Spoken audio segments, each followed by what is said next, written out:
Hey, here's a video explaining my version of an alternate universe where Sabito and Makomo are alive. I'll try to cover everything about this AU here. Though knowing me, I'll probably end up rambling a bit. Consider this as both a filler and an important video. As always, if some points seem unclear, don't hesitate to ask. Reminder, this takes place in an alternate universe of Demon Slayer Kimetsu no Yaiba, where Sabito, Makomo, and Jiu not only know each other, but also survived their shared training under their master, Yurikodaki. From there, two possible routes branch out. The first, closer to canon, is where Sabito and Makomo die during the final selection, leaving Jiu alone and even more closed off. The second, the one we'll focus on here, is where Sabito, Makomo, and Jiu pass the final selection together. As a team, they manage to defeat the Hand Demon, finally putting an end to the slaughter of the Fox children. In this universe, Sabito naturally rises to the rank of Water Hashira. His leadership, strength, and discipline lead him there without resistance. He practices an offensive form of the water-breathing style, focusing on power and pressure to crush enemy defenses and control the flow of battle. Sabito uses the momentum of the current to dictate the tempo. Each strike a wave meant to overwhelm the opponent before they can recover. Jiu, on the other hand, is not a Hashira. With the Water Hashira position already filled, and without Sabito's death to drive him, he never seeks the title.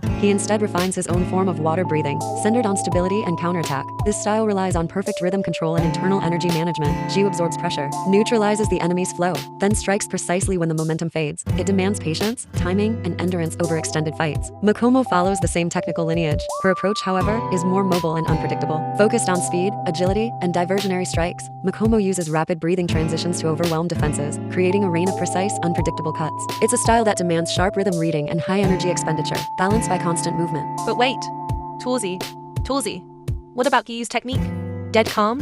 I've always found Gyu's 11th technique so cool, both in its execution and its meaning. To recap briefly, Dead Calm aims to slow the user's heartbeat. It's a purely defensive technique. From a scientific perspective, Dead Calm resembles a state of reflex bradycardia similar to what happens during deep freediving. The body enters a phase of maximum conservation, reduced oxygen consumption, minimal unnecessary movement, resulting in total concentration. In an alternate universe, I could see Jiu using a technique built on the same principle as Dead Calm but in complete opposition. Instead of slowing or stopping his heart, Jiu would push it to its absolute limit. He triggers an extreme, controlled tachycardia, activating his entire sympathetic nervous system. The body switches into survival mode equals reflexes, perception, muscle contractions, and circulation all surge at once. It's a mastered form of combat hyperadrenaline, similar to a state of cold rage. But Tulsi, I didn't quite understand how Sabito, Makomo, and Giyu are organized.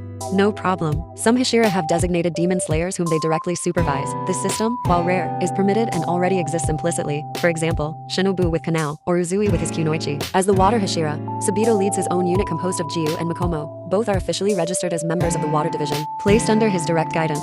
This arrangement allows them to operate as a permanent team while retaining full tactical autonomy in the field. Their cohesion relies on an internal complementarity within water breathing. Each focuses on a different principle. These aspects do not constitute new breathing styles, but personal adaptations based on the same foundational flow and philosophy. This system enhances their collective effectiveness and ensures hierarchical security. If Sabito becomes incapacitated, Jiu or Makomo can temporarily coordinate and maintain operational continuity. Now, moving on to the relationships each of the three has with the other Hashira.